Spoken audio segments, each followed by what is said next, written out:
जानते हो ना हम कौन हैं? अगर कोई हमला कर दे तो तुम हमेशा ऐसे चिड़चिड़े हो जाते हो। ऐसा नहीं है बाहू, मैं तब भड़कता हूं जब तुम मुझे रोकते हो।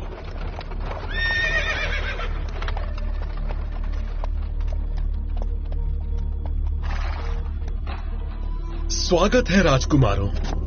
मेरे तो भाग्य खुल गए। जब हमने दरबार से मदद मांगी थी तो ये नहीं सोचा था कि हमारी मदद के लिए आप दोनों खुद हमारी छोटी सी समस्या सुलझाने यहाँ आ जाएंगे। वो तो ठीक है, तुम्हें पता भी है तुम्हारी छोटी समस्या ने आज हमारी जान ही ले ली होती। हाँ, क्या? हम पर रास्ते में हमला हुआ था। उनकी इतनी हिम्मत। राजकुमारों, अब समझे हम किनका सामना कर रहे हैं। रोज ही मेरे आदमी अब मेरा मतलब है राजमाता के सैनिक उन लोगों की हिंसा का शिकार बन रहे हैं। उनका सामना कर पाना आसान भी नहीं है। मैं तो यही कहूंगा कि वो अब माहिष्मती के लिए भी खतरा बन गए हैं। अगर उन बागियों को जल्दी नहीं रोका गया तो उनकी बगावत जंगल की आग की तरह फैल जाएगी। सही कहा, इस खतरे को तो कुचलना ही पड़ेगा। वैसे तुमने हमें अपना नाम नहीं बताया। क्या तुम यहाँ के कोई अधिकारी हो? मैं? अरे नहीं, मैं काहे का अधिकारी। मेरा नाम गराधा है और मैं राजमाता के साम्राज्य का एक छोटा सा कर संग्राहक हूँ और मैं ही यहाँ से कर की रकम साम्राज्य के खजाने में भेजता हूँ। मगर हाँ, आज मुझे आप दोनों की सेवा करने का बहुत ही शानदार मौका मिला है। मैं आपको अपने ही एक घर में ठहराता हूँ। इतने लंबे सफर के बाद आप लोग बहुत थक गए होंगे। आप बात तो बिल्कुल सही कह रहे हो। शुक्रिया गराधा। चलिए।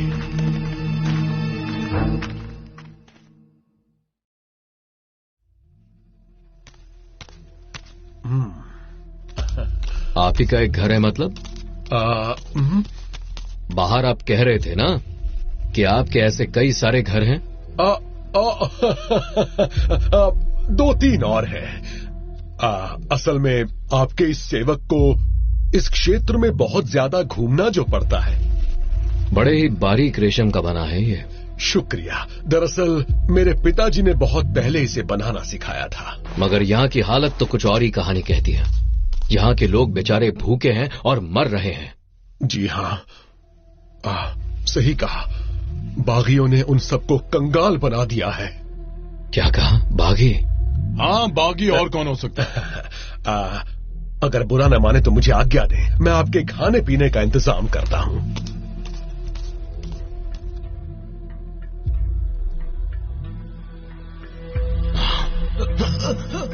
ये क्या? तुम सैनिक नहीं हो? कौन हो तुम लोग?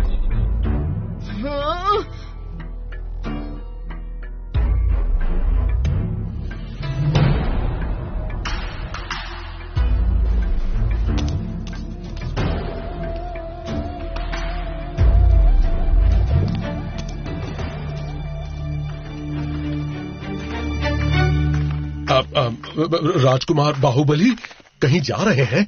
वो भी इतनी रात गए? मेरा मन बड़ा ही परेशान है गराधा। थोड़ी देर घूम लूंगा तो दिल को थोड़ा सुकून मिल जाएगा। जैसी आपकी मर्जी राजकुमार। मैं अपने कुछ सैनिक आपके साथ भेज देता हूं। तक मैं अकेला ही जाऊंगा गराधा। हो सकता है कि कल उन सिपाहियों को काफी मेहनत करनी पड़े।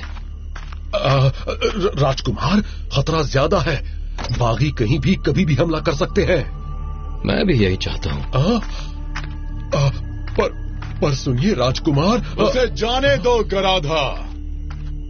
भले ही मेरा भाई जिद्दी है, लेकिन उन बागियों के लिए वो अकेला ही काफी है। वो तो ठीक है राजकुमार, लेकिन अगर कुछ बुरा हो गया तो? तब वो ये तो नहीं कहेगा कि तुमने मना नहीं किया था।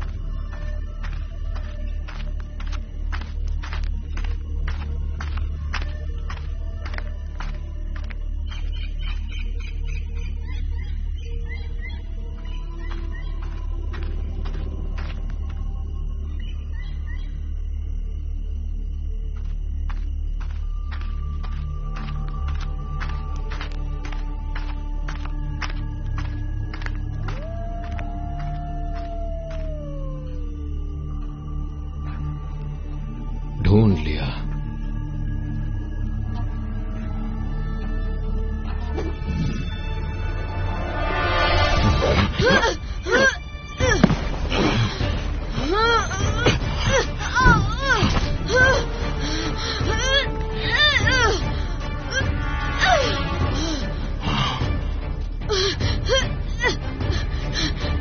ये मुझे दे दो, ये मेरी दादी का है, दे दो मुझे। शांत हो जाओ बच्चे, मैं कोई चोर।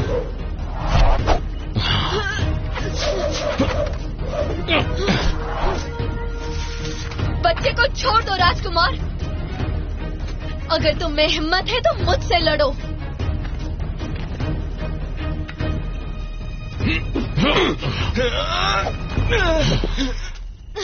तुम मेरी बात नहीं सुन रही हो।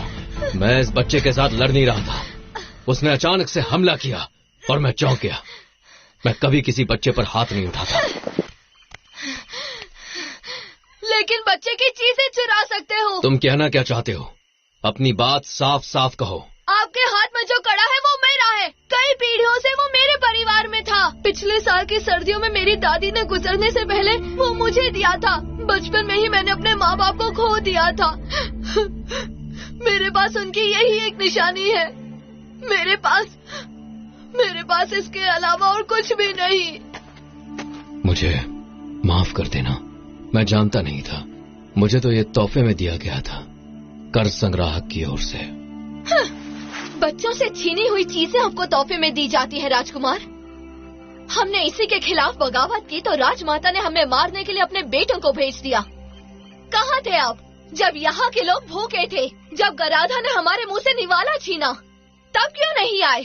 जब उसने अपने आदमियों को भेजकर माहेशमती के नाम पर हमारे घर उजाड़ दिए। मैं पहले ही कह चुका हूँ, हम ये सब बिल्कुल नहीं जानते थे। ऐसा कहना आपके मुंह से शोभा नहीं देता राजकुमार बाहुबली। क्या आप मेरे साथ चलेंगे? मैं आपको दिखाती हूँ कि आप क्या नहीं जानते।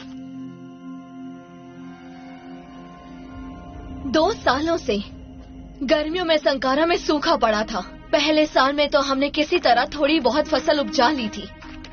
फसल कटते ही हमने कर माफ करने को कहा, मगर गराधा नहीं माना और हमारी फसल ले गया। सर्दियों तक बीमारी और भूखमरी से लोग मर गए और अगले साल तो फसल हुई ही नहीं। तब गराधा ने हमारे घर और हमारी जमीनों पर कब्जा किया। उसने बच्चों के हाथ से उनकी खानदानी अमानतें छीन ली। यहाँ हमारे साथ इंसाफ नहीं हो रहा है राजकुमार, इसीलिए हमने बगावत की और इसी बगावत के खिलाफ आप लड़ने आए हैं। हमारी मदद कीजिए राजकुमार, आपके बात करने से ही समस्या हल हो जाएगी, बगावत खत्म हो जाएगी, किसी का खून नहीं बहेगा। मैं तुम्हारी मदद करना चाहता हूँ। मैं जानता हूँ कि तुम्हारे साथ गलत हुआ है, मगर गराधा माहिष्मती और राजमाता शिवगामी के लिए काम करता है और मैं अपनी माँ का आदेश बिल्कुल नहीं टाल सकता। मेरी बात को समझने की कोशिश करो। अगर किसी ने मुझे देखा तो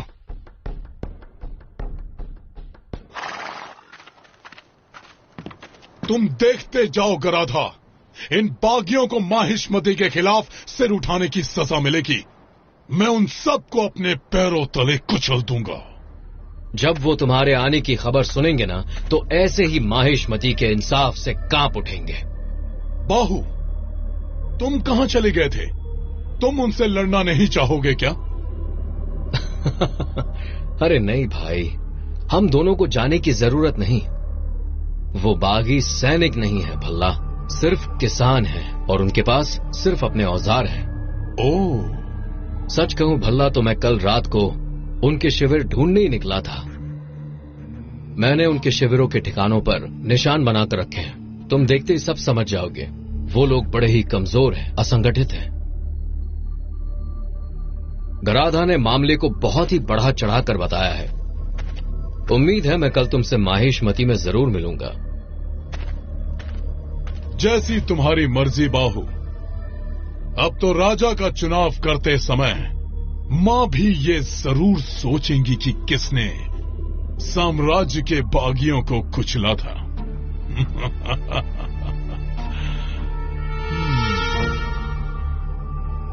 आखिर ये चक्कर क्या है? कहीं मेरे बेवकूफ भाई ने हमें ऐसे ही तो नहीं भेज दिया? लगता है वो रात में ही भाग गए हैं।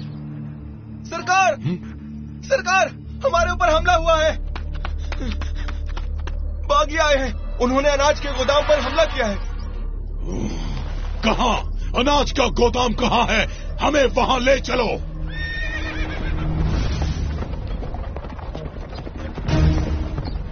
बेवकूफों, तुम्हारे रहते ऐसा कैसे हो गया? वो सिर्फ किसान हैं। तुम्हें खुद को सैनिक कहने में शर्म आनी चाहिए। लेकिन राजकुमार, उन्होंने बहुत तैयारी से हमला किया था और उनका सरदार एक योद्धा था जो लड़ना जानता है। वो देखिए राजकुमार, वो वहां पहाड़ी पर। सब उसे बागियों का सरदार कह रहे थे।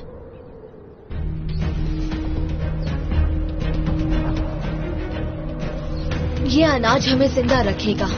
अगर आप नहीं होते तो ये हमें कभी नहीं मिलता। इस बगावत को मैं खत्म कर दूंगा अकेला, मगर तुम लोगों को भी इंसाफ दिलवा कर रहूंगा। माँ भी जरूर यही चाहेंगी।